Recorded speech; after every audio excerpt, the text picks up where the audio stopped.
Elvis Presley. You ain't nothing but...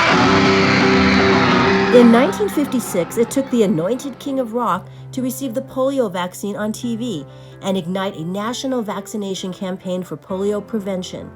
After that, vaccination rates among American youth shot up from 0.6% to 80% in 6 months, largely eradicating the disease. The bipartisan House Bill 3633, known as the PREVENT HPV Cancers Act, would provide funding for a national campaign to build awareness about the importance of HPV cancer prevention. The HPV vaccine helps prevent 6 types of cancer.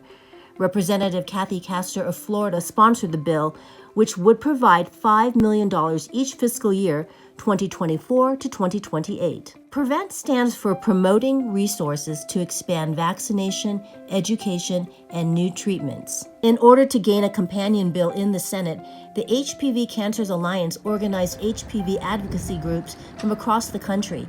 They gathered in Washington, D.C. to speak with lawmakers and the President's Cancer Moonshot team. We're really out there creating education and awareness about this, about the virus, that if you ask the average person, they don't even know what HPV is. HPV-related cancers are entirely preventable, and we can do that by raising awareness. So I'm here because my mom. Many advocates have personal experience with an HPV cancer as a survivor or caregiver. By sharing their stories, they educate those who don't know that HPV is the most common STI and that the vaccine is cancer prevention. It hits you like a ton of bricks, especially when you're living an active, healthy life and you're like, what is this? And when they tell you it's HPV related, you're like, what do you mean? How can that be? You know, you've been married for a long time. So all of these questions come up, I think, for a lot of people across the country.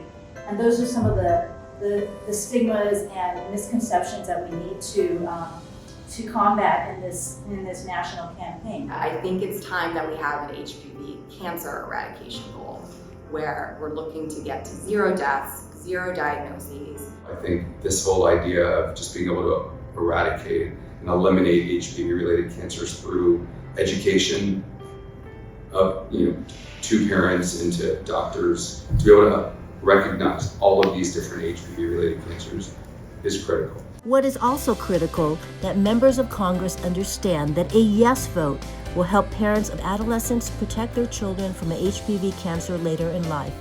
The CDC recommends the HPV vaccine for both boys and girls at age 11 to 13 or as early as 9.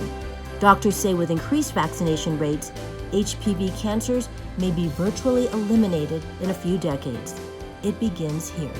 Learn more and ask your representatives and senators to support the PREVENT HPV Cancers Act.